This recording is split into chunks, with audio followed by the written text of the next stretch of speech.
आपका स्वागत है एक नई कहानी के साथ। हाथी और कुत्ते की कहानी। एक समय की बात है, किसी राज्य में एक शक्तिशाली राजा राज्य करता था। उस राजा के महल में बहुत से हाथी थे, किंतु राजा का सबसे प्रिय हाथी सरमन था। सरमन बहुत ही शक्तिशाली और बुद्धिमान हाथी था। राजा जब भी लड़ाई के मैदान में जाता तो हमेशा सरमन पर ही सवार होकर जाता था और अपना हर युद्ध जीत कर आता था। राजा ने सरमन के लिए एक अलग ही कक्ष बना रखा था, जिसमें सरमन रहता, खाता और पीता था। सरमन की सेवा के लिए अलग से एक महावत लगा हुआ था। सरमन हाथी जहाँ भी रहता, उसी के पास कुत्ते का एक बच्चा भी रहता था। राजा का प्रिय हाथी होने के कारण सरमन को तरह तरह के स्वादिष्ट पकवान दिए जाते थे। सरमन के खाने के बाद जो भी जूठन बचती, उसे कुत्ते का वो बच्चा चुपके से खा लेता था। सरमन शक्तिशाली होने के साथ ही बहुत ही दयालु प्रवृत्ति का हाथी था। उसने देखा कि कुत्ते का बच्चा उसकी जूठन खाकर अपना पेट भरता है, तो उसने कुत्ते के बच्चे से कहा, तुम मेरे खाने के बाद जो बचता है उसे क्यों खाते हो? तुम आज से मेरे साथ ही खाना खाया करो। अब ये बात सुनकर कुत्ते का बच्चा बोला, आप राजा के प्रिय हाथी हो, मैं आपके साथ खाना कैसे खा सकता हूँ? ये कहकर कुत्ते का बच्चा सरमन हाथी की तरफ प्यार भरी नज़रों से देखने लगा। कुत्ते के बच्चे की बात सुनकर सरमन हाथी बोला, एक काम करो, तुम मेरे मित्र बन जाओ, फिर तो हम दोनों साथ में बैठकर खाना खा सकते हैं। इस पर हाथी अकेला बोर होता था। उसने कुत्ते के बच्चे के साथ दोस्ती कर ली। दोनों साथ में खाना खाते थे, खेलते थे। धीरे धीरे कुत्ते का बच्चा बड़ा होने लगा। अच्छा भोजन खाने के कारण वो काफ़ी हष्ट-पुष्ट भी हो गया था। एक दिन व्यापारी उस रास्ते से गुजर रहा था।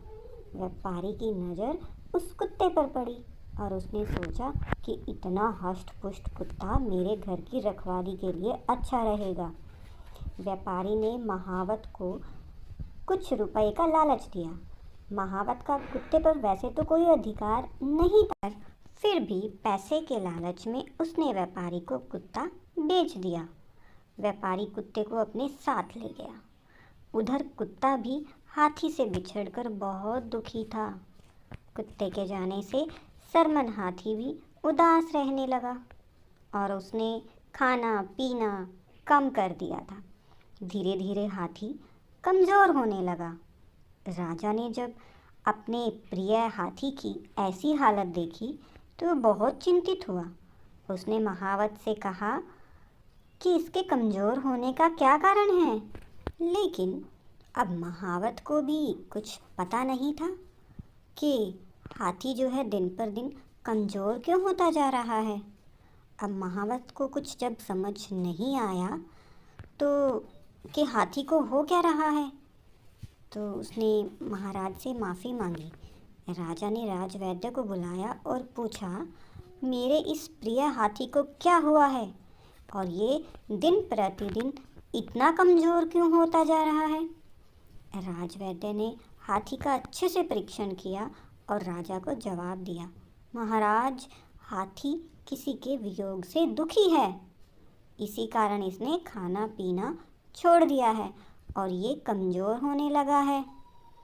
अब इस बात की चिंता राजा को होने लगी, तो राजा ने जब इसके बारे में जानकारी एकत्रित की तब उसे पता चला कि हाथी की दोस्ती एक कुत्ते से थी और कुत्ते के जाने के बाद से ही हाथी का स्वास्थ्य खराब हुआ है। तो राजा ने अपने सैनिकों को आज्ञा दी कि किसी भी तरह से उस कुत्ते का पता लगाकर उसे वापस लाया जाए। सैनिकों ने कुत्ते का पता लगाकर व्यापारी सहित कुत्ते को राजा के सामने पेश कर दिया। अब घबरा तो व्यापारी भी गया था, क्योंकि सैनिकों ने राजा के सामने उसे पेश कर दिया था। इस पर व्यापारी ने राजा को अपनी पूरी बात बता दी। राजा बहुत दयालु प्रवृत्ति का व्यक्ति था। उसने महावत और व्यापारी को माफ़ कर दिया और कुत्ते को हाथी के पास भेज दिया।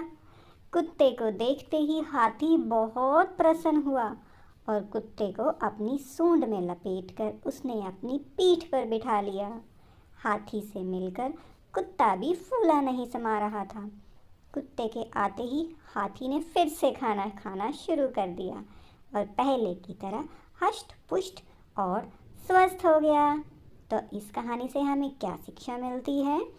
इस कहानी से हमें शिक्षा मिलती है कि दोस्ती में कोई भी बड़ा छोटा अमीर गरीब नहीं होता। दोस्त बस दोस्त ही होता है।